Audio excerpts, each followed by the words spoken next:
Good afternoon, everyone. Hi, Scott. Hello. Ciao. How are you doing? I'm doing fine, thank you. Excellent. So, thanks for Scott for being with us. Hi, everyone. Thanks for being here. To all of you as well. So we are here with another small talk. Today we have the pleasure to talk with Scott Wlaschin. I need to do this because it's on the other side. One of our trainers, book author, blog writer, and many other things we'll find out today. So the aim of this small talk series is to have a broader view on the activity, basically, of our trainers. So we know Scott is the author of Domain Modeling Made Functional, a highly successful book, also turned into a workshop that we've been offering with Avance Coperta since, well, the pandemic, really. The plan was for Scott to come along to Milan in May 2020, but we all know what happened. I have to say it's been a great pleasure to work with Scott. He's been basically the first trainer we've involved in this crazy, but what else can you do, situation of doing online trainings. So for this reason, we did already 2 editions of the workshop. There's going to be another one at the end of November that you can join if you wish. I'm going to, of course, share the links later on. But other than talking about the workshop, we want to know a bit more about the person teaching it and what else Scott has been doing. We know he has also a successful blog called FSharp for Fun and Profit. Also, we're going to dig a bit deeper into why DDD and FSharp are such a good couple. And of course, this small talk is made possible with your questions as well. So you should see the YouTube chat down here. So feel free to ask questions. And in this half an hour that we have together, we'll try to answer them as we go along. So that was my usual blah, blah. Scott, how are you doing? I am doing fine. It's getting a bit cold here, so I'm wearing a hat now. So yeah, but otherwise everything is good. So I guess Isle of Wight might be also a bit windy at times. Yeah, it started going. We're now getting into the autumn weather. It's getting chilly now, and we haven't turned the heating on in the house. There's an awkward point where it's not quite cold enough to turn heating on and stuff, but it's still. So I'm actually wearing a sweater and I've got a hat, and so at some point I think we'll have to put the heating on. Getting ready for it. Yeah. I remember I've spent a couple of years in London. I have Agile Technical Practice TV. London is cold as well. Indeed, I was about to refer to my London years, and you don't have much of autumn in terms of temperature. It kind of can go straight, to the cold bit. So, well, it is how it is. So, Scott, we are here today to talk about domain modeling made functional, which, as we said, is a title of your book, and to avoid mistakes of the workshops as well. So, how did the idea come about? What is this? Well, it's something when I've been doing. I've always been a big fan of domain modeling and upfront design. So I know a lot of the agile people are sort of against, the big design upfront and stuff. But I always think that designing is a way of thinking about things. So I've always been a fan because just writing stuff down and thinking about how things fit together before you start coding, I think is a very important activity. And then when I learned about, well, first of all, I learned about domain design, and then I learned about functional programming. And after I've been doing functional programming for a few years, I started thinking, how could I apply those same techniques to functional programming? Because the functional programming community is not really design oriented. A lot of the design people come from the design patterns and the requirements gathering and Rebecca Worth-Brock with the CCC cards and all that stuff.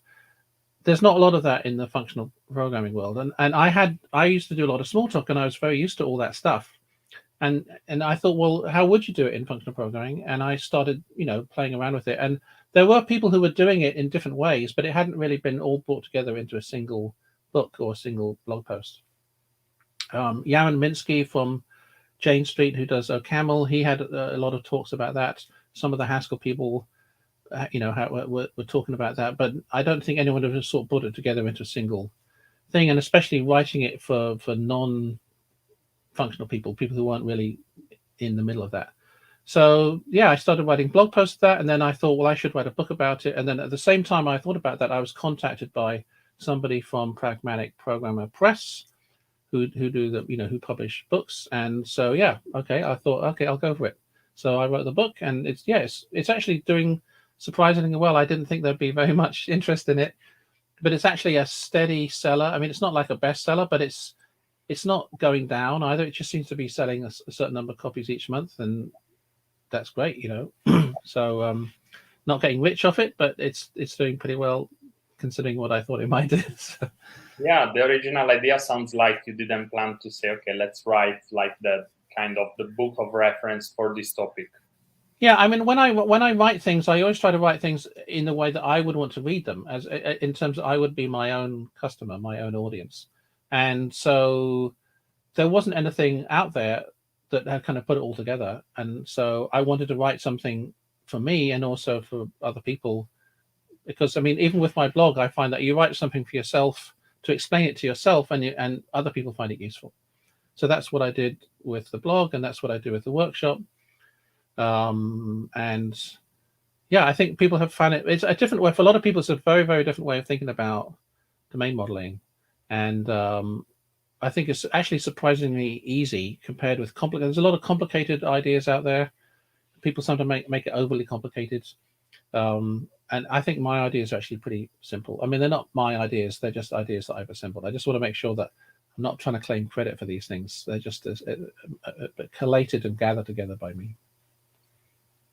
One thing you said that resonates a lot is the moment you explain something to others is the moment you're actually learning it yourself. Yeah, that's something that we see in the workshops as well. Every edition is the same, but every time you learn something new. Yeah, exactly. There's nothing, and I would recommend this to anybody. If you want to learn something really well, teach it to other people, because you realize how much you don't know, and so you think it's obvious, but when you try to explain it to somebody else, you say, actually, how can I explain that? And so it forces you to clarify your own thinking. And writing is another great way. I mean, they always say, if you want to understand something, write it down too. That's right. Writing a blog or doing a YouTube video or something, all these techniques are actually good for you. It's not just good for the other people. It's good for you yourself to deepen your understanding and to clarify your thinking. Yeah, which was actually the following point. You do put a lot of stress into this. I've heard it other times at workshops or in the interview we did with Matteo Baglini. Hi, Matteo. About basically writing a blog, how important that can be. We've seen in these 8 minutes we've been talking already, like writing that blog basically led you to eventually the publication of a book. So that's like the best case scenario, right? But actually just to, keep it updated and explain things to yourself the way you would have liked to learn them the first time, probably. Exactly. Because technical books can be heavy at times. And I understand your one also dealing with the DDD part and the visualization thing. Yeah. That's definitely very powerful. So not because something has already been said, it cannot be said again, better. That's right. Maybe. That's right. And exactly. And so I would encourage everyone who's listening to write a blog, because I mean, that's why I wrote my blog, is in order to learn FSharp. I was trying to learn FSharp and I was writing it in a way for myself, really. And I'm very pleased that other people find it very useful. I wasn't expecting it to be, as popular as it was, but I would encourage everyone to do that. I've forgotten there's something else I'm going to say. I lost my point now, but I can't remember. I'm sorry. I got distracted by something. What were you saying? Anytime you feel like it's coming back, just interrupt me or. Yeah. I was going to make something other point, but it's all right. We can keep going. Yeah, that's the beauty of doing it live. It's like, I don't have a planned agenda. Exactly. Oh yeah, I just in terms of, I was going to say the other thing I was going to say about writing a blog is it's a good way to differentiate yourself from other programmers, because there's a lot of programmers out there, and um, if you have a blog, that's something you can point to and say, this is something this is something I did, and as you can see that my writing skills, writing a lot is good for your writing skills, and I think every programmer should have good writing skills, because again, it's all part of communicating properly. So it builds your writing skills, and also it's like a calling card you can give to people. Say, look, this is all the things I know, and this is all the things I'm interested about, and I think it can help you differentiate yourself if you're on the looking for a job or something. And other than the book itself, I mean, your book and your persona, let's say, is always referred to in our workshops and in the community as when we talk about these topics, because eventually it gives you kind of the authority somehow to you're the go-to person to learn about that or this. Of course, then before there were conferences, so there's like the real exchange as well, but having somewhere where you have your posts, it's a big plus. Yeah, exactly. And I know the other thing I was going to say is, if you're writing a blog, don't be afraid that other people have already written it. That was your last point, which is everybody has their own take on something, and so for example, just because I've written about a topic doesn't mean you should write about the same topic, because you're going to have your own view, and you're going to have a slightly different view, and sometimes people might find your version easier than my version just because you explain it in a different way. So yeah, there's lots of room for different things. But yeah, it's nice to become known as an expert. I mean, I have to be honest that I am not an expert on a lot of these topics. There are people who know much more about them than I do. But if you write about them, especially if you write a book about them, people think you are the expert. It's unfair, because there are people who know a lot more. But I do think one of the things I am good at is explaining things to people. And sometimes people who are experts, they're very involved in that particular expertise, and they're not necessarily so good at explaining it to people who don't understand. And that's especially true for functional programming, I think, and even to domain-driven design to some extent. I think both the FP community and the DDD people, they often use a lot of jargon, and they often have their own little community, and within this community they can use this jargon, and everyone knows what they're talking about. But from somewhere outside the community, it looks like really complicated. And I think the DDD community has to be very careful of that too, because there's a lot of jargon in DDD, and it's like, in my mind, that's completely unnecessary. The core principles are very simple, and people shouldn't be frightened, because it's very easy to over jargonize things. So yeah, I think one of the things I like to do is deliberately not use jargon if I can. And both when I'm talking about functional programming, I never talk about monads hardly, and when I'm talking about domain-driven design, I don't use a lot of the DDD jargon either. I just talk about, for example, I talk about shared mental models. I don't use things like ubiquitous language, because that's a little bit of a jargon thing. And so, yeah, I try and keep it simple, because you can never be too simple, as long as you're not misleading people, by not saying something. But if you can always say something in a simple way, and it still can be true. Yeah. So very inclusive as well, I have to say, to people who are not, familiar with the topic. Mm-hmm. So you mentioned the definition of monad, which we dealt with in the interview you did with Matteo, but don't say that, because I want everyone who is watching us to go and check it out. So I'll drop the link to the interview later on. So a perfect example of basically how Scott is practicing what he preaches, which is don't use jargon if you don't need to, basically, and explain things simply. So let's see if we have questions. No, just clap of hands. So a question I have, I already had this banner before, but I'd like to dig a bit more. So how and when did you find out these two folks could stay together? So DDD and FP. Yeah. So moment? They do. Yeah. I mean, one of the things I've discovered is that they really fit together. I think I'm in a rather unique position, because I think the functional programming people historically been very kind of mathematical or very academic, and they don't know anything about domain-driven design. And the domain-driven design people are very into kind of user-centered design, and they're not really into academic mathematical things. And so I'm one of the few people, I think, who understands both sides.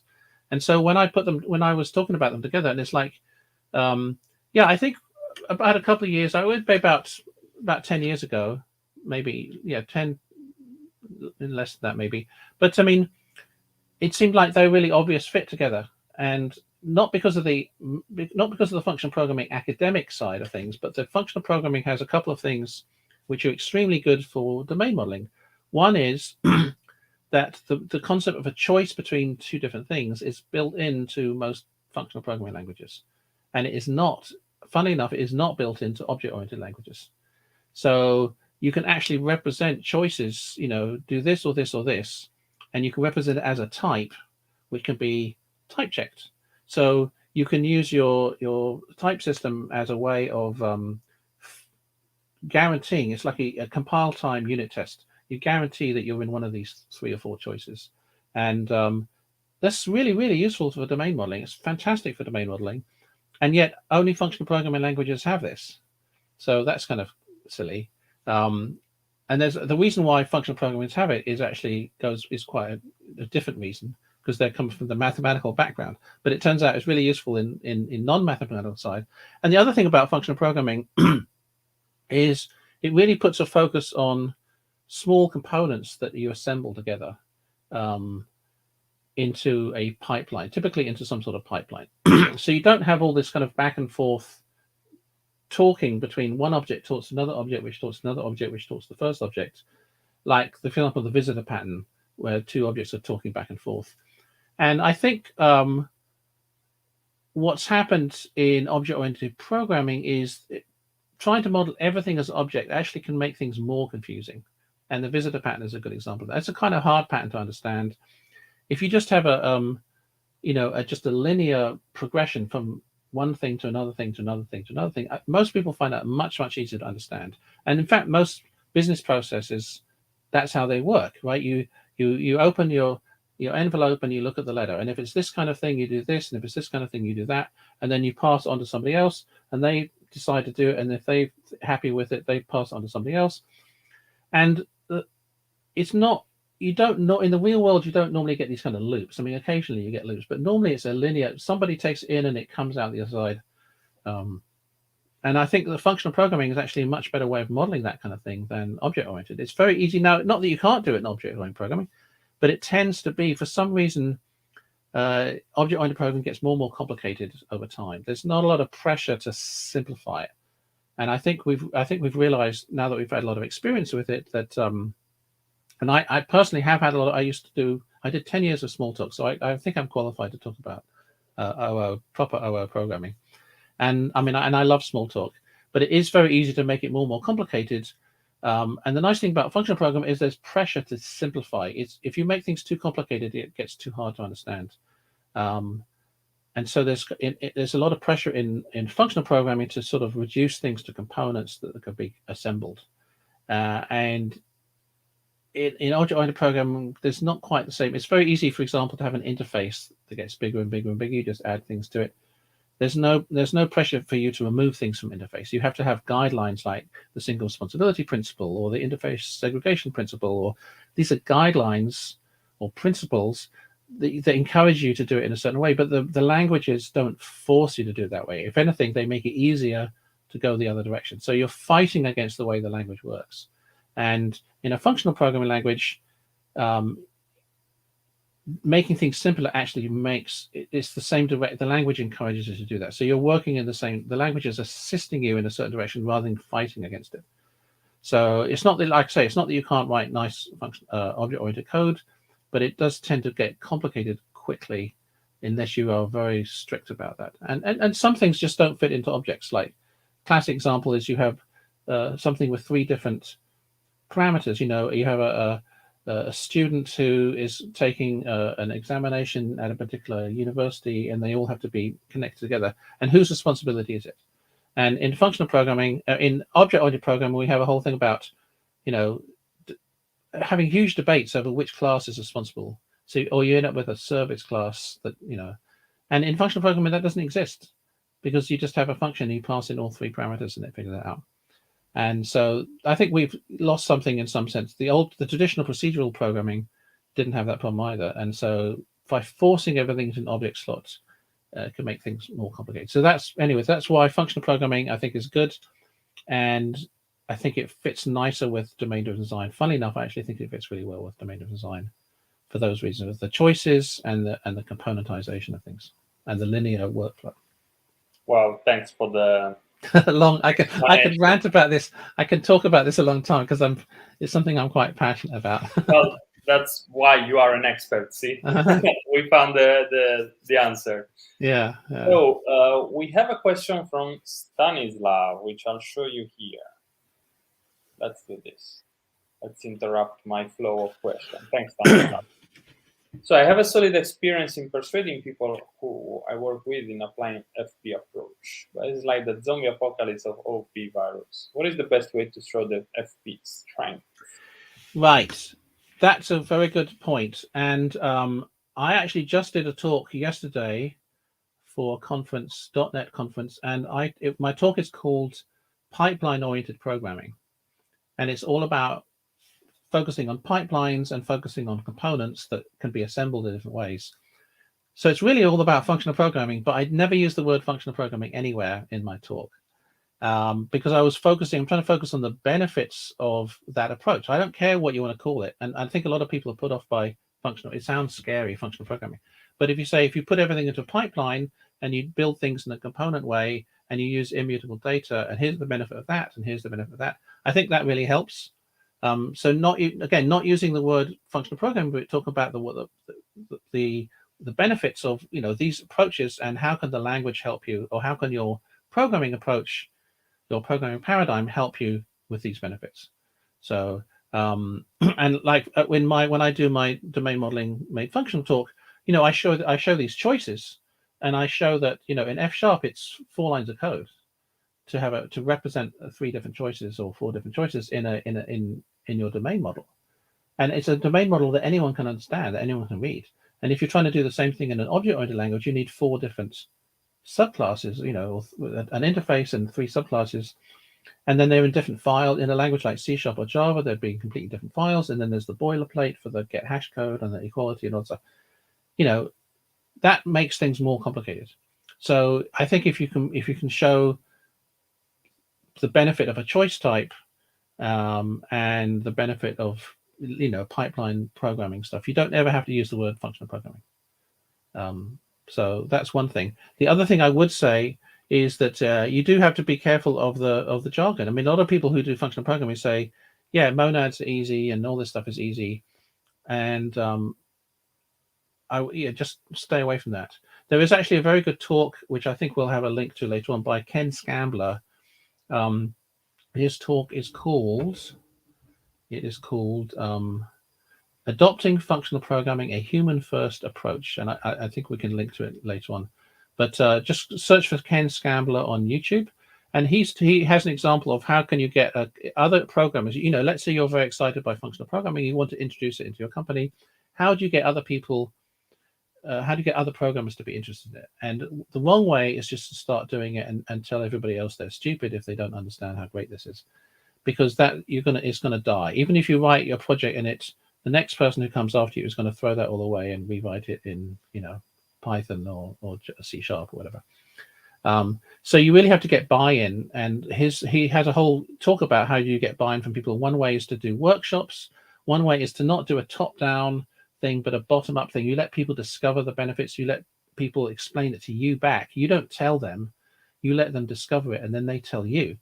And then you do workshops or brown bag lunches or whatever you want to call them, where people explain things to each other. So it's a decentralized thing rather than a top-down thing. So that's true for any kind of new technology too. It's not just for functional programming. But if you're trying to get people to learn something new, you can't force it down their throats. They have to want to learn it. And surprisingly, people are quite resistant actually. For programmers who want to learn new things, like we're supposed to want to be learning new things. No, a lot of programmers are actually really resistant to learning new things. They just want to stick with what they know. So that sometimes that's something you can't deal with. But I can understand. I'm fed up of learning new things. I don't want to learn the latest JavaScript framework. I don't want to learn a whole new, So you have to pick and choose your battles of what is worth learning. And I mean, I think functional programming is worth learning. I'm not sure that the value in learning the latest JavaScript framework is not that high. So I'm just going to wait. If I wait another year, there'll be another one. So I'm not in a hurry to do that. But I mean, I can see why you get fed up. There's so much new stuff all the time. Yeah. So, but yeah, I think functional programming is definitely something that everyone should learn. And maybe that's another way to phrase it is, if you're a programmer, you should have a toolkit of. You shouldn't just use one tool. Like if you're a carpenter, you don't just use a hammer for everything, right? You have a saw and you have a hammer and you have a screwdriver and you have all sorts of tools, right? Chisels and stuff. You pick if you're an expert, you have different tools for different things. And as a programmer, it's the same thing. You should have different tools. So I think every programmer should understand SQL and databases. Every programmer should understand domain-driven design. Every programmer should understand object-oriented programming. Every programmer should understand logic programming, like Prolog. Every programmer should understand functional programming. You should have this toolkit, and you pick the right tools. And if you only have one tool available to you, you're not going to be a very effective programmer. So that's another argument to use. Maybe it's like, don't try and use the same tool for everything. Like, you may be very comfortable with one thing, but you should broaden your mind and learn different techniques. Yeah. One key point you mentioned in this answer, thank you for that, was again jargon. So instead of saying, okay, we need to do this and call it with the name, so the name itself can be scary. Yeah. Or people don't know what it is, and it's like, why should I do this? And we've seen that sometimes with event storming, which is, what is this event thing? Yeah. When you start doing it, people understand it because it's very visual, very easy. And what did you do? You did that thing, that you didn't want to do. So that can be a barrier sometimes, and to explain things as they are. And sometimes it's not like faking it, but just do it and show the benefits rather than what is it called. Exactly. Because often the names are more scarier. The thing itself is obvious, but the names are scary. And monads is a good example of that. It's like, once you start using them, yeah, it's obvious. But like my railway-oriented programming talk, which a lot of people like, is the same idea. Is I'm not using the word monad anywhere, but it's getting you to think about things in a different way. So yeah. Okay, so we are reaching the end of our chat. We have a few questions that I will read in a second, but I'd like to have a quick overview of what we are going to do in the workshop. So as we said, the workshop is called Domain Modeling Made Functional. Runs for 4 half days. The edition we do together. We already did 2. Now, of course, workshops, and our workshops in particular, are not like you sit down and watch slides for 16 hours. Of course, there's going to be some theory, but loads of practice. So we are working on FSharp. Yeah. What else can you tell us as a... So basically, again, if you've watched my videos and stuff, the theory, people know the theory, and I do talk about the theory in the workshop, but it's like there's an exercise. So it's like, here's how here's the theory of how you do a domain model, but here's an actual problem. How would you, and I ask people, how do you solve this? How would you model a card game? How would you model a contact in a database? How would you model a real world thing like a coffee machine or something? And so people do that, and they do it. There's a team activity where people do it together, and then people go away and they try and model it in FSharp. And it's just to get people. The whole point of having a workshop, I think, is you can actually practice the things rather than just read about them. You get an opportunity to practice the things and try them out, and then ask questions. You can ask me questions if you have any, as you try doing things. It's never as easy to actually do it as it is to actually think about it, So in the workshop, we go a lot of exercises, and we do the error handling exercise, we do the domain modeling, and we do just a lot of functional programming and composition and so on, the pipeline-oriented programming, all that stuff. You get to actually practice it yourself and play with it. So what's interesting is you don't need to know any FSharp for this workshop, because you can start from scratch. So don't be put off by that. If you know, you have to know a little bit about programming, but any language, if you know about any language, you'll be fine, because I'm going to teach you everything you need to know. It's really about practicing these various ideas. Excellent. Talking about FSharp and functional programming in general, we have a question from Alberto asking, so what can be a book or tutorial or whatever you can recommend as an introduction to FP? So this is one we get asked frequently, so I think it depends on, I mean, I think my book is a very good introduction to FP for a complete newbie. It does use FSharp. I think it depends on the language you're using as a programmer. There's a good one for Python, which is called, I can't remember what it's called now. There's a good one for C#. There isn't really a kind of general purpose functional programming book. There are some general purpose, but they're very academic. And so that's actually something which is on my to-do list, is to write a book, the kind of book I would want to read if I was in your situation, which is an introduction to FP. But I think if for language specific ones, if you ask around on the various forums, you can get a good answer. But there isn't like the definitive book that everyone would read right now, I don't think. But there's a lot of good stuff out there on the internet. I mean, there's lots of good things, but you sort of have to assemble it yourself. There's my site. A lot of people find my site very useful. okay. So if you come from Java, what's the best Java functional? The problem with Java is not really a good functional programming language. I would recommend, that's a tough one, because Java hardly even supports functions. Only just supported functions a year or two ago. And it doesn't support choice types and so on. So I would maybe switch to Kotlin, or if you really want to get into it, Scala. There's a good Scala functional programming book. I don't know if there's a Kotlin one yet, but I don't think Java is the language to learn functional programming in. I'm sorry, you might have to learn a new language for that to really get the benefit. I think certain languages help you learn in a certain way because they encourage you. For example, in functional programming, everything is immutable, right? So you want a language where the default is that everything is immutable. Now in Java, that's not true.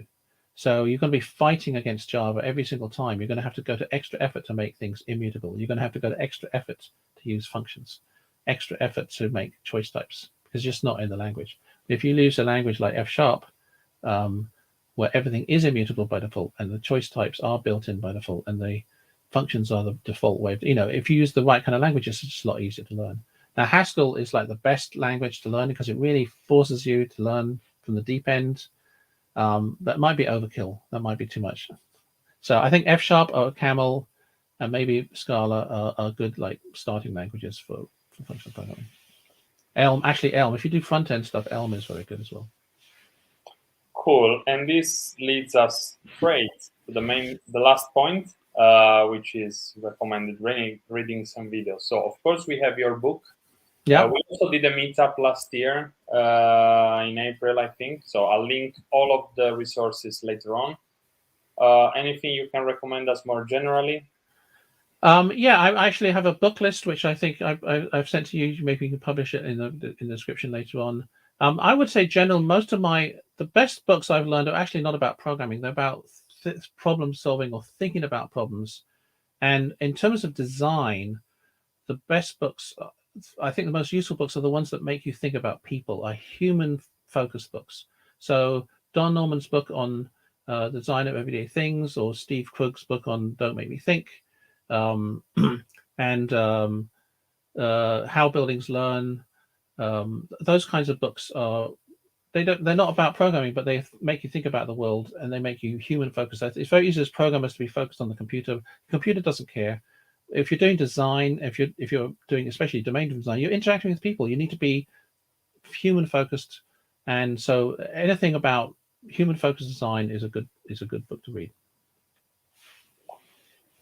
Yeah, we had Marco Heimsov, who also quoted you, of course, because he was talking about DDD and FSharp, saying it's like his mantra. It's like software is about solving business problem, which means, of course, talking to people eventually and putting everyone, if not, in agreement, at least on the same page and have a shared language.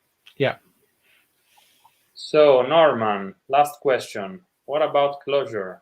I hear nice things about Clojure. I have never actually used it in anger. I have Stuart Halloway's book, but I haven't kind of got halfway through that.